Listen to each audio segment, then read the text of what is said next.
سلام زخبركم فتواتن بيسبناش channel كمي تخونو لمون كم تلمود باستفالالي زعباتات مزيكم اللهو كدمي جنس channel نخعبي زبديد مانا وخالت نخبتصح لايك شير كومنت باعبيد ما سابسكرايب بمقباره جمرو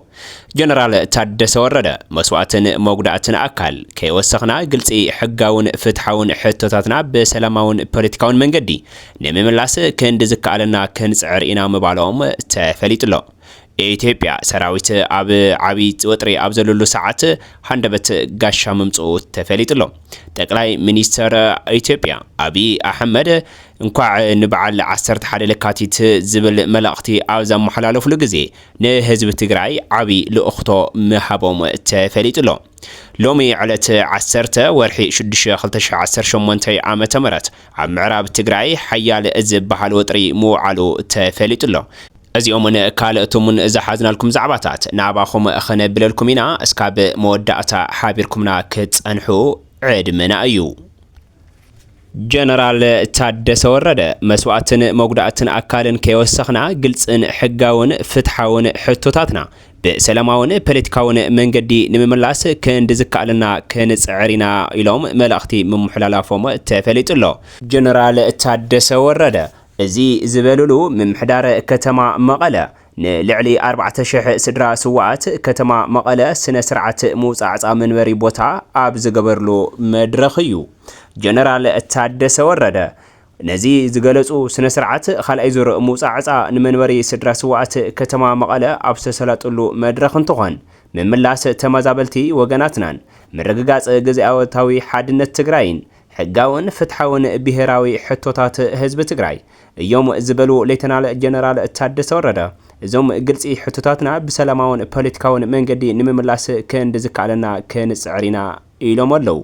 ከም ህዝቢ ብጽንተታዊ ኩናት ዝበጽሕና ኪሳራ ገጅፍ ዋላ እኳ እንተኾነ ሕውየትና እውን ኣይተረጋገጸን ብምባል ሕዚውን መስዋዕትን መጉዳእትን አካል ከይወሰኽና ዝተረፈና ዕማማት ንምስኻዕ ክንሰርሕ ኢና ምባሎም ተፈሊጥሎ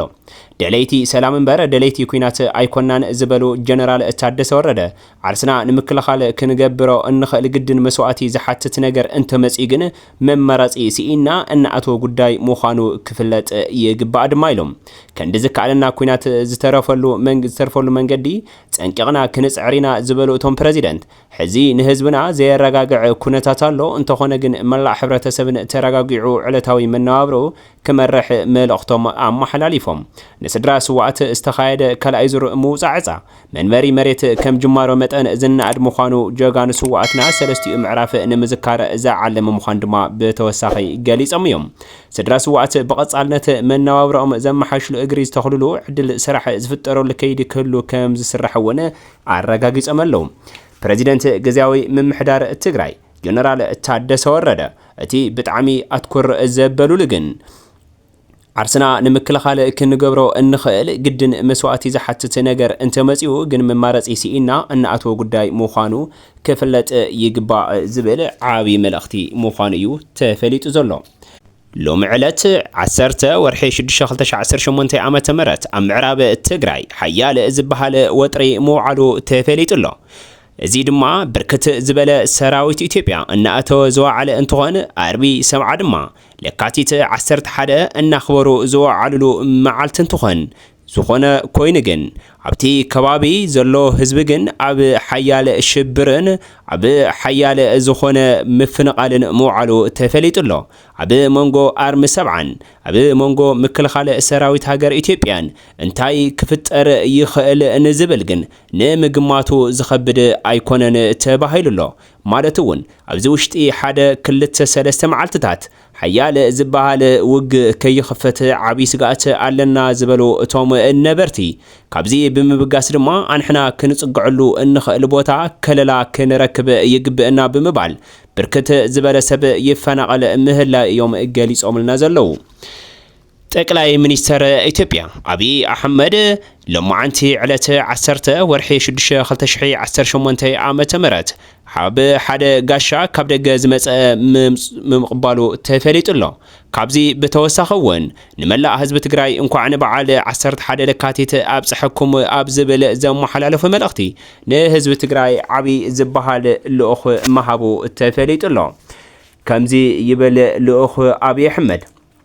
نملا حزب تግራይ እንኳዕ ንበዓል ለካቲት 11 ኣብጽሕኩም ንመላ ህዝቢ ትግራይ ናብ መላ ዓለም እትርከቡ ትግራዎትን ፈተውት ህዝቢ ትግራይ እንኳዕ ንበዓል ለካቲት 11 ኣብጽሕኩም እንትንብል ሃገርና ዘበናት ዘቋረጸት ገዚፍ ታሪኽን ጽኑዕ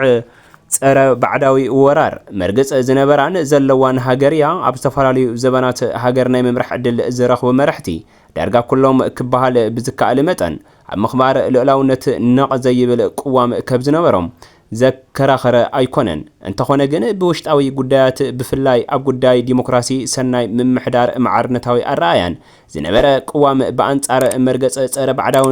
ባዕዳውነትን ዘይምዕሪ ምንባሩውን ዘዘኻኸረ ኣይኮነን ዘከራኸረ ኣይኮነን ኣብ ታሪኽ ሃገርና እዚ ዝበሃል ፖለቲካዊ ኣፈላላይ ብሕጊ ወይ ብምርዳእ ዝፍትሐሉ መድረኽ ይህን ሚሂን ኣይነበረን ማሕበረሰብና ብብሄሩን ከባቢውን ኣፈላላይት ብምርዳእ ብዕርቅን ሽምግልናን ምፍታሕ ዳርጋ ኣብ ኩሎም ከባቢታት ልሙድን ዝውትር እዩ እንተኾነ ግን እዚ ባህረን ኣገባብ እዚ ካብ ማሕበረሰብ ከባቢን ካሊፉ ሕጋዊ መስርሕን ሃገረ መንግስታዊ መልክዕ ከይሓዘ መጽንሑ ዝፍለጥ እዩ ስለ ዝኾነ እውን ይብል ዳርጋ ኩሎም ፖለቲካውን ኣፈላላትን ብጎንፂ ጥራሕ ናይ ምፍታሕ መስርሕ ፖለቲካዊ ባህልና ኮይኑ ንዘበናት ጸኒሑን ሕዝውን ይፍትነናል ኣሎ ይብል ፖለቲካዊ ኣፈላላይት ብልዝብ ብዕርቅን ብምርዳእን ካብኡ ሓሊፉ ብሕጊ ክፍታሕ ኣለዎ ዝብል ኣምር ከም ኣምር በመንግስቲ ደረጃ ድሕሪ ለውጢ ብዘለዎ ውሑዳት ዓመታት ዝተተሓዘ መርግጽ ምዃኑ ዝፍለጥ እዩ መንግስቲ ከም እምነት ጥራሕ ዘይኮነስ ሕጋውን ትካላውን መስርሕ ዘርጊሑ ዝተግብሮ ዘሎ መስርሕ እዩ ይኹን እምበር ከምዚ ዓይነት መስርሕ ናይ ቀረባ እዋን ተጓንፎ ገና ዘተኣታቶ ዘሎ ጉዳይ ምዃኑ ልቢ ምባል ኣድላይ እዩ ስለዝኾነ ህዝቢ ትግራይ ኣብ መላ ሃገር ተዘርጊሑ ዝነበረ ጭቆናን ዘይምዕረይን ስርዓት ክእለየሉ ዝኽእል መድረኽ ይህን ሚሂን ወይ ሕጋዊ መስርሕን ኣብ ዝነበረሉ እዋን ዝነበረ መማረፂ ጎድና ጎኒ ምስ ካልኦት መሓዙት ህዝብታት ኢትዮጵያ ብስሩዕን ብዝተወደበን መንገዲ ብሓይሊ ብረት ናብ ቃልሲ ማዕርነት ዲሞክራሲ ክልዓል ኣድላይ ገይሩ ብምውሳድ ለካቲት 11 ብረት ኣልዒሉ ቃልሲ ጀሚሩ እዩ ብመሰረቱ ጎንፃዊ መንገድን ብረታዊ ተጋድሎን ዝድግፍ እኳ እንተዘይኮነ ኣብቲ እዋን ዝነበረ ፖለቲካዊ ሕጋዊ ኩነታት ግን ብረት ከልዕል ከም ዘለዎ ኣሚኑ ምብጋሱ ግድን ነይሩ እንተኾነ ለካቲት 11 ዝተወልዐ ፖለቲካውን ጎንፃውን ቃልሲ ካብ መብዛሕትኦም ቅድሚኡ ዝነበሩ ጎንፃዊ ፖለቲካዊ ቃልስታት ዝፍለየሉ ባህር ኣለዎ ንሱ ድማ ድሕሪ ዓወት ዲሞክራሲያዊ ስርዓት ምትካል ብብርኪ ሃገር ኮነ ከም ብሄር ዝፍጠር ኣፈላላይት ፖለቲካዊ መገዲ ይህን ሚሂን ብምባል ብሕጊ ዝኽንበተሉ ኣገባብ ምፍጣር እዩ ከምኡውን መመሊስና ብረት ነልዕለሉ ኣገባብ ሓንሳ እንሓዋርን ከብቅዕ ምግባር ይርከቦ ስለዝኾነ ፍርያት ለካቲት 11 ዝኾነ ኣፈላላይት ብረትን ዘይኮነ መጀመርታ ብልዝብ እንተገደደ ግና ብሕጋዊ መንገዲ መዕለቢ እንገብረሉ ኣገባብ ኣብ ስራሕ መዋዕል ክብርታት ለካቲት 11 ምዃኑ ደጊምካ ምግንዛብ የድሊ ኣብ ዝሓለፈ ናይ ቀረባ ዓመታት ዘጋጠመና ቅርሕንቲ ንምፍታሕ ዝተኸልናዮ ጎንፃዊ ኣገባብ ካብኣቶም ዕላማታት ለካቲት ዝወፀ ምንባሩ ግልጽ እንትኸውን ድሕሪ ከቢድ ዋጋ ምኽፋል ናብ ልዝብ ምምላስና ግን ዝናኣደ ስጉምቲ እዩ ይኹን እምበር ሕዚ እውን እንተኾነ ፖለቲካዊ ኣፈላላይት ብብረት ናይ ምፍታሕ ድሌታት ውጥም ቅልቅል ምባሎም ኣይተረፈን ኣብዚ እዋን ምስ ኩሉ ፀገማቱን ጉድለታቱን ፖለቲካዊ ኣፈላላያትና ብልዝብን ምርዳእን እንፈትሐሉ ድሌት ከምኡውን ሕጋውን ትካላውን መስርሕ ምዝርጋሕና ኣብ ግምት ክነእቱ ይግባእ ካብኡ ሓሊፉ ዝኸፈልናይ ረዚን ዋጋ ይኣክል ብምባል ከምቲ እቲ ዝሓለፈ ሓሊፉ ጽሒፉ ናይ ዝተረፈ ዝበሃል ሕሉፍ ጌጋታትና ኣሪምና ብብርኪ ክልል ዝተጀመረ መድረኽ ይህን ሚሂን ተጠናኺሮ ክቐጽል ብብርኪ ሃገር ዘለና ኣፈላላይ ብቁልጥፍ ዕሪና ተፈናቐልቲና መረበቶም ክምለሱ ዝተኣጓጎለ ስልጥን ልምዓት ክጠናኸር ቁጠባዊ ሕውየትን ማሕበራውን ምርግጋዕን ክረጋገጽ ብህዝብን ዝምረጽ መንግስቲ ክትከልን ሰላም ፍታሕን ክሰፍን ዝኽእል ኩነታት ክፍጠር ካብ ልቢ ክንሰርሕ ብዕሊ ይጽውዕ በዚ መንገዲ እዚ ምሕሳብ እንተጀሚርና ህዝብን ልሂቃን ትግራይ ኣብ ስሩዕ መስርሕ ሕገ መንግስቲ ዝምለሰሉ ኣብ ሃገረ መንግስቲ እውን ብግቡእ ተሳትፍኡ ዘሕይለሉን ግዜ ሓፂርን ጭቡጥን ከም ዝኸውን እናረጋገጽኩ ደጊመ ንሰናይ በዓል ለካቲት 11 ክብል ይፈቱ ዝብል መልእኽቶም እቲ ዝገፈአ መልእኽቲ ግን በጃኻ ህዝቢ ትግራይ ናብ ኣድላይ ዘይኮነ ኩናት ኣይትእቶ ቅድሚ 2 ዓመት 3 ዓመት ዝነበረ ውግእ እንታይ ከም ዘክሰረና እንታይ ከም ዘኽፈለና ትፈልጡ ኢኹም ስለዚ ህዝቢ ትግራይ ንኩናት ሓድሽ ኣይኾንኻን በጃኻ ሕዚ ግን ናብ ሕማቕ ህልቂት ዝተመልኦ ኩናት ከይጅመር ደቅኻ ኣከብ ናብ መድረኽ ንምፃእ ይህን ሚሂን እንበል ዝብል ሓድሽ ዝሕለፎ መልእኽቲ እዩ ሎሚ ዕለት 10 ወርሒ 6 2018 ዓመተ ምህረት ኢትዮጵያ ሓድሽ ጋሻ ምቕባላ ተፈሊጥሎ እዚ ጋሻ እዚ ድማ ሓድሽ ናይ ሃገረ መራሒ ቱርክ እንትኾን ጣዕቢ ኣርገን ፕሬዚደንት ሪፐብሊክ ቱርኪ ናብ ጥንታዊ ኢትዮጵያ ዋላ እኳ እንተመፀ ንአብይ ኣሕመድ ግን ዶብታ ምዃኑ እዩ ተፈሊጡ ዘሎ ምክንያቱ ሰራዊቱ ኣብ ከቢድ ወጥራብ ዘለወሉ ሰዓት እዚ መንግስቲ እዚ እንታይ ክገብር ከም ዝመፀን ነቲ ተጓሂሩ ዘሎ ሓድሽ ኩናት ካወልዐዶስ